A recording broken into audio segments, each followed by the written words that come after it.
First things first, how are you? I'm good, thank you. Yeah, all good. Good to hear. So, before we get into the record and the music you've been making recently, I'd like to jump back to the end of the tour, last touring cycle. Yeah. What was the mentality in the band? Kind of at the tail end of... I think we had done a lot of touring, and after our first album came out, it was kind of another 2 years after that. But bearing in mind, we'd kind of toured for a year or two before the album even came out. Right. So overall, we were tired, and it was just like we wanted to kind of go to bed for a bit, basically. But I think we just decided that it was time to kind of try and do a new one, and it was obviously hard to get back into that headspace again, to just come back into the world of making music, because it's such a different principle sometimes, making it from touring it. And especially because with the first album, did you, well, I don't want to say expecting the kind of what happened after, but how did you experience kind of the immediate success that came with it? Yeah, I mean, it was amazing. It was definitely a bit of a whirlwind. We spent a lot of time just, it's such a different way of living suddenly. All the traveling, that's the thing. So, I mean, in terms of our lives at home and everything, it doesn't change. Like we're still the same. But I think it's more the traveling that was difficult, because then it's difficult with your friends and family, and it's hard to maintain those relationships you have with people at home sometimes. Right. So once you got off the road, and like you say, you were in somewhat of a need of a break. What was it like being back home and not having everything? And that's a strange thing as well, because it's such after the whole whirlwind of being everywhere else in the world, and then you get home and there's just this immediate kind of silence again. And then the first thing I did after I got back from the very last tour was probably spend about 4 days in bed. And then we're just we're always the same. We see each other at the airport, and when we leave, we're just like, we need some time apart. We sometimes leave the airport without even saying goodbye. It's just like straight in the cab. And then after 3 or 4 days, we all text each other at the exact same time, saying, like, let's hang out, and we miss each other. So how long did it take before new ideas started coming into your mind and thinking, well, we could start on a second album? Well, the first couple of songs that we put out, so Rooting for You, Hannah had written that song as like a cappella, basically, in the shower, and she had a couple of ideas that we kind of had immediately to go into the studio, and that was earlier on. So sometimes, if Hannah's written a song like that, we'll go into the studio and arrange it together. Right. But I mean, until doing the bulk of the stuff together in the studio, that took a little bit longer, and it was really a few months.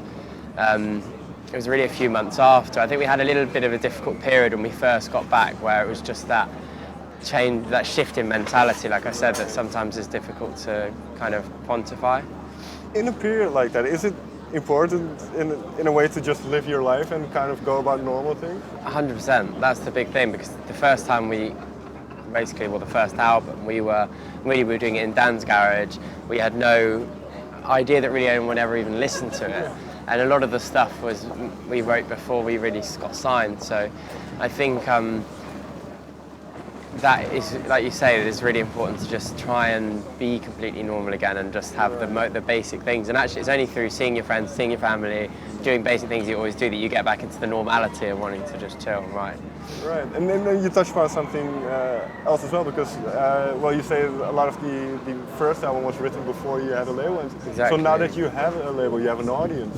Yeah. Was that difficult to kind of block out? It's difficult.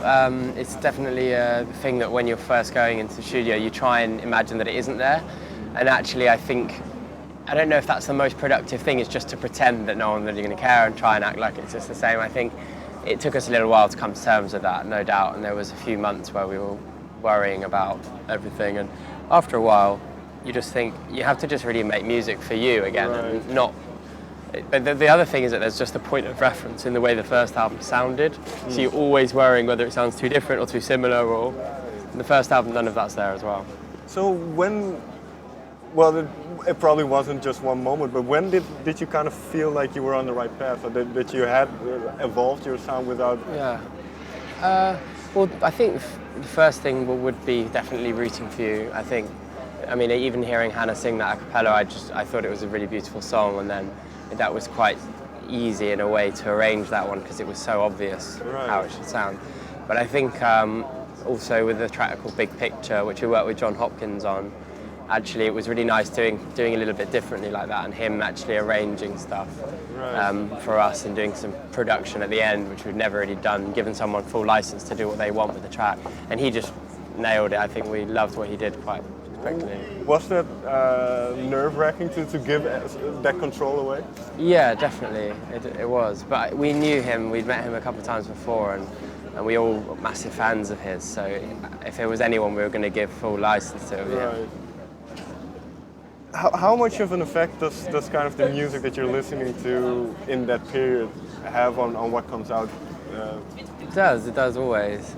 I think sometimes it depends on when we're actually making the album. Sometimes I don't even really listen to that much stuff, but we all listen to quite different music, and I know, for example, a song like Oh Woman, Oh Man, Hannah and Dan were listening to this Eddie Vedder soundtrack a lot, Into the Wild, and a lot of kind of more country music. So I think some of the lyrics and some of the sound and the way that Hannah was writing stuff sounded a bit more country to me.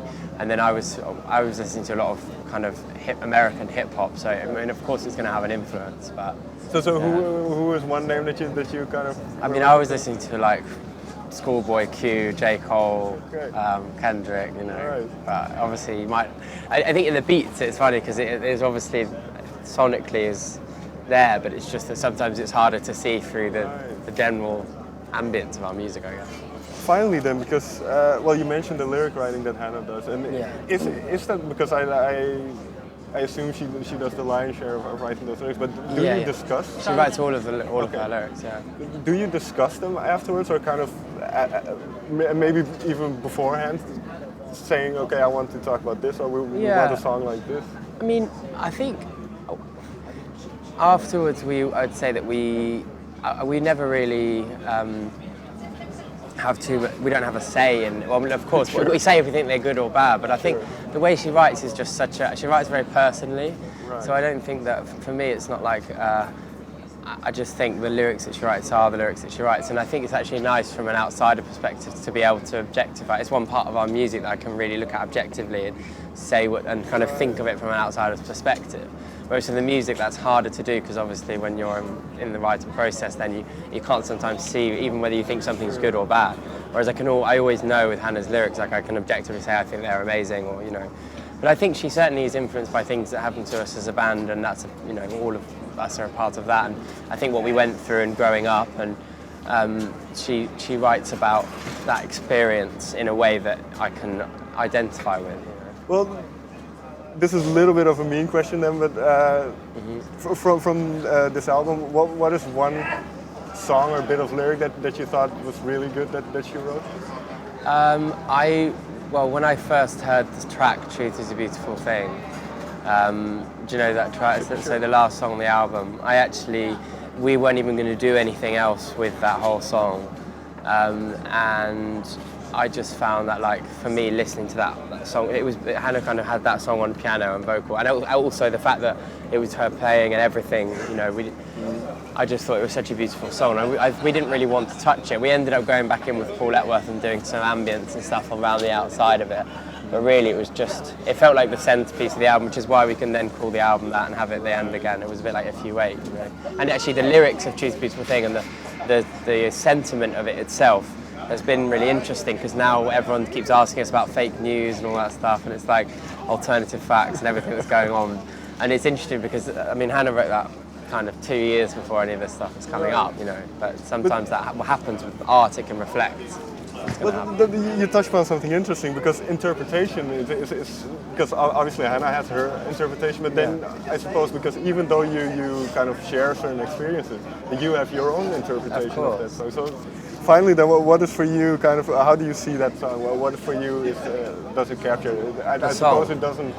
For me, well, yeah, for me, I mean, it's very emotional, because I think it carries with it the kind of the darkness and the difficulty that we had through a first album period, and it sums it up very well. So being able to just listen to that song almost exclusively from an external point of view, I found that very emotional, and it was something that it definitely kind of struck me, because I can identify with it, because you know, we kind of felt a lot of those things together. Very last question then.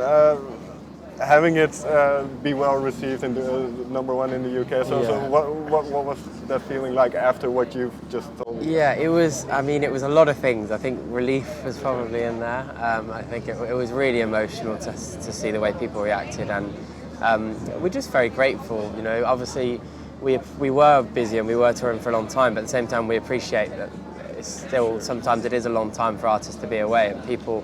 You do wonder whether people will kind of move on sometimes, but I think the fact that everyone was still there and the response we've had live, it's just been incredible. It's been an amazing year, and it's really exciting to know that like people are still there for us in general.